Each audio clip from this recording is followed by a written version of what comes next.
What's going on, guys? This is the Red Rogue, and today we're talking about becoming speedy boys for profit. That's right, this is going to be a guide on things you can use to speed up your raw gold runs, transmog runs, mount runs, or whatever runs you're looking to do. I'll give a variety of options for items you can use that are inexpensive or last indefinitely so as not to dip into your profits too much at all.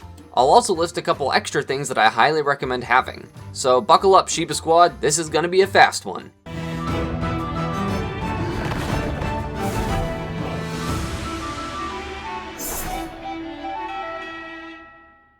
There are plenty of ways you can speed up your farming times, and some classes and specs have slight advantages over others. Obviously, farming on a priest is probably not going to be quite as fast as farming on a rogue or a druid or something, though like 95% of this video will apply to anyone in the game. So if you really want to farm on your priest, you do you, man.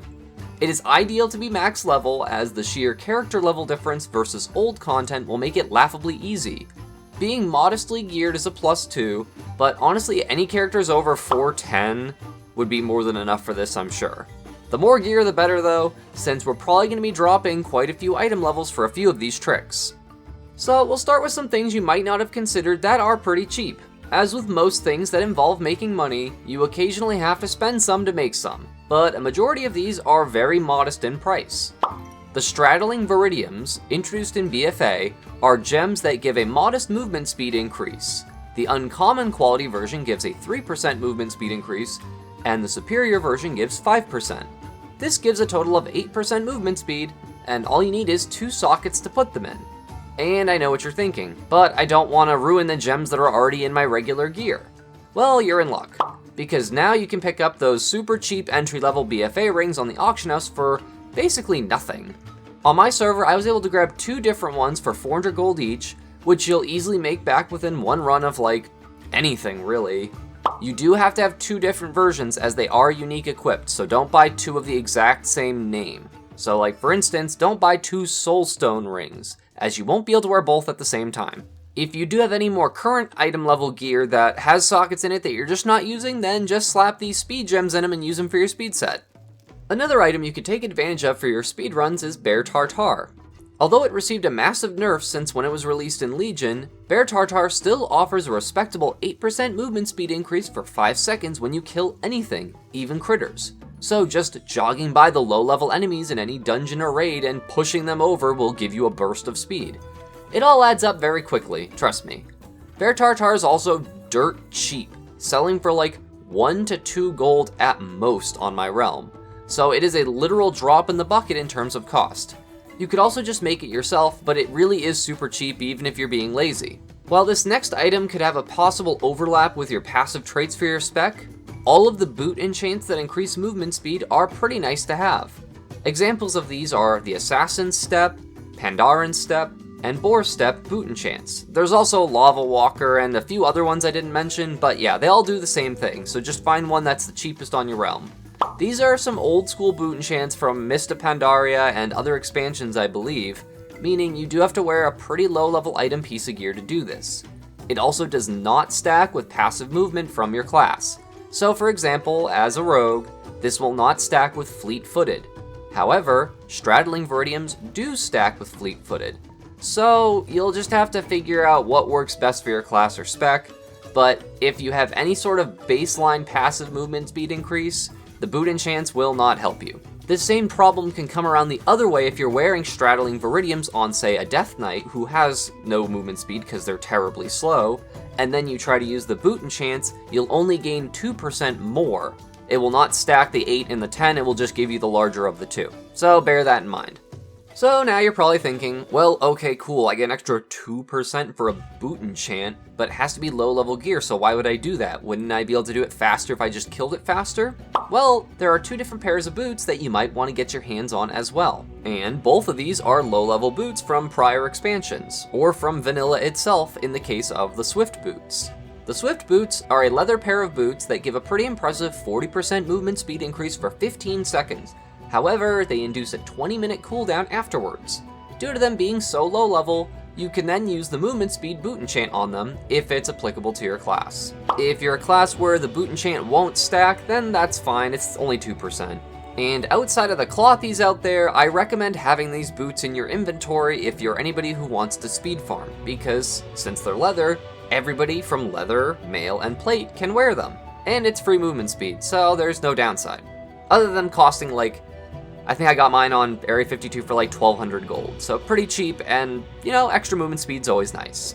The other pair of boots I'd recommend getting are the Rocket Boots Xtreme or Xtreme Lite. However, you do have to be an engineer to use them. These boots come from Burning Crusade and give a huge speed buff for about 3 seconds, but are only on a 5-minute cooldown, so you're able to use these much more often in your runs than the Swift boots. Wearing these requires 30 Outland engineering, so nothing too crazy. However, these boots are pretty expensive on the auction house for some reason, so you might be better off farming the schematic yourself and making them for yourself. Or heck, maybe even make an extra set to throw them on the auction house every now and then, though I'm not sure how quickly these sell. Seriously, I see these things on the auction house for over 40,000 gold, and if they sell even once a week, geez, that's a ton of money. The pattern for the cloth boots drops from Mechanolord Capacitus in the Mechanar, and the leather version drops from Mechgineer Steamrigger in the Steam Vaults.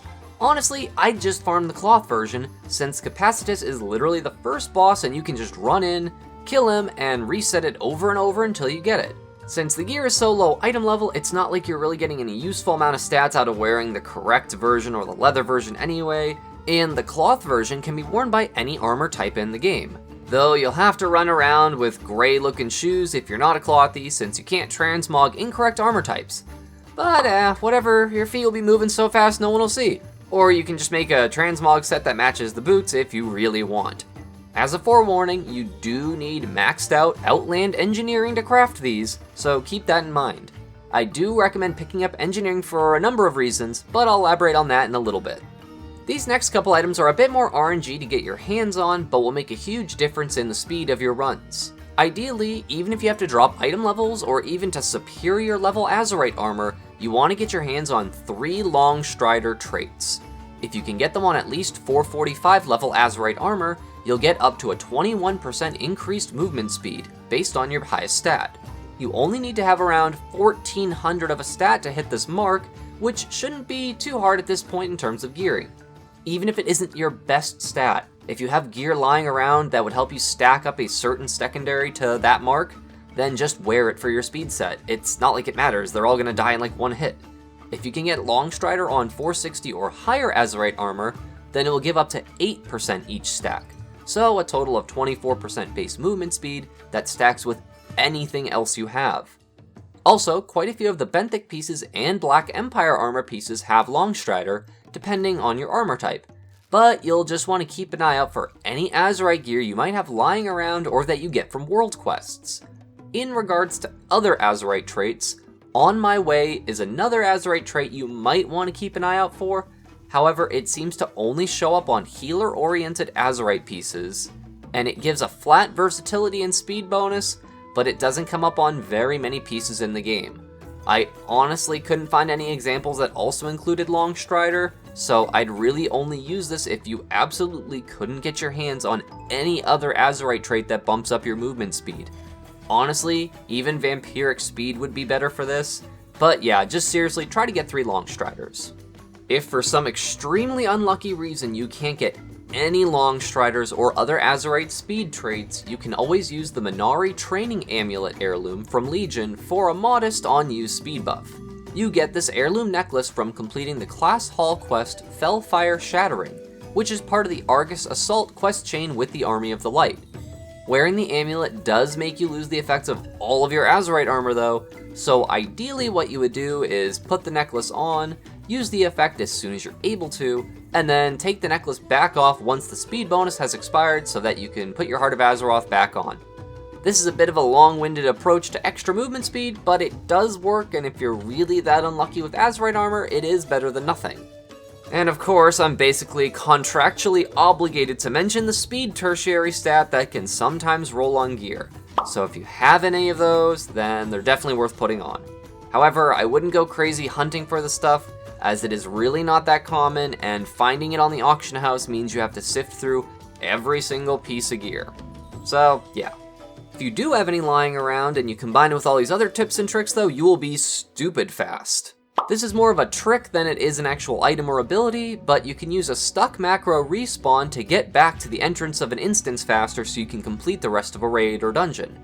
Basically what this will do, when in an instance like Blackrock Foundry for example, is kill your character and forces them to respawn at the beginning of the instance. To do this, you'll have to delete your Hearthstone. Yes, seriously, just delete your regular Hearthstone.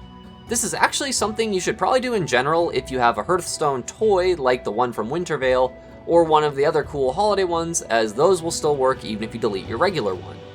Anyways, the reason you delete your Hearthstone before using this macro is because otherwise, it'll just send you to your Hearth location if it's not on cooldown, which is not what we want when we're speed clearing a dungeon or a raid. So I'll put the macro up on the screen, and I'll probably put it in the description too just in case. But yeah, you'll use this anytime you reach the end of a wing of a raid or a dungeon or somewhere that doesn't have a quick way back to the entrance, and this alone will shave off a lot of time from your clears. Blackrock Foundry is an excellent example of this since it's a very popular raw gold raid, and once you reach the Blast Furnace encounter, it takes a very long time to run back up and around back to the rest of the raid. The next few items are equally saucy ways to speed up your runs and are really why I strongly recommend being an engineer on any characters you plan to do this on consistently. The Nitro Boost Belt Tinkering enchant is a huge speed buff on a 2-minute cooldown, and only requires 30 Northrend engineering to install onto any belt in the game. This is free, guaranteed movement speed, which are the two things you like to hear about when it comes to farming stuff. The other thing that engineering has that is very potent is the Looterang, which is a toy that only requires level 1 engineering to use. This bad boy will loot anything within 40 yards of you, which is another way to save a lot of time. Hunters can also learn the fetch ability in their Legion Order Hall in case you're a hunter and don't want to be an engineer. And lastly, look at your talent selection, and take anything that you might possibly get a slight advantage out of to run things faster. Every little bit helps. Obviously things that give a flat movement speed bonus are givens, but think outside the box a little too. For instance, as an outlaw rogue, I take the talent Blade Rush when farming old raids, because it basically works like the charge ability warriors have, so you lunge to your target very quickly. I also take Marked for Death, because every time I use combo points, Sprint's cooldown is reduced. Meaning the more things I spam kill with Marked for Death, the more combo points I generate and spend, and the more times I can use Sprint. While this doesn't seem like much, the more uses of your little speed abilities put together result in shaving tons of time off of your runs, especially if you're running multiple raids over and over. Less time spent equals more gold per hour, obviously, or just getting things done quickly so you don't feel like you spent longer than you needed to. While I'm no pro gold farmer or anything like that, I do like doing things quickly and efficiently. There's something just satisfying about doing something a little better than you've done it before, so finding little tricks here and there are always fun. I plan on doing a guide specific to outlaw rogues and showing exactly how quickly I can do some of these raids, but I was locked to Blackrock Foundry and Hellfire Citadel already, so I had to wait until reset before I could start recording any of it. What was the most useful tip on this list for you? Let me know in the comments below, and maybe throw out some other ideas to let people know what they can do. I know there are a couple other items out there that give movement speed increases, though they're pretty class specific, or they're consumable so they end up costing money, which kinda defeats the purpose of using it for a gold run. If you ended up liking this, maybe take a peek at the rest of the channel. I do new uploads every weekday and I try to cover a pretty wide variety of content. Any suggestions you have are always greatly appreciated. Thank you all so much for watching, this is the Red Rogue, and I'll see you guys around.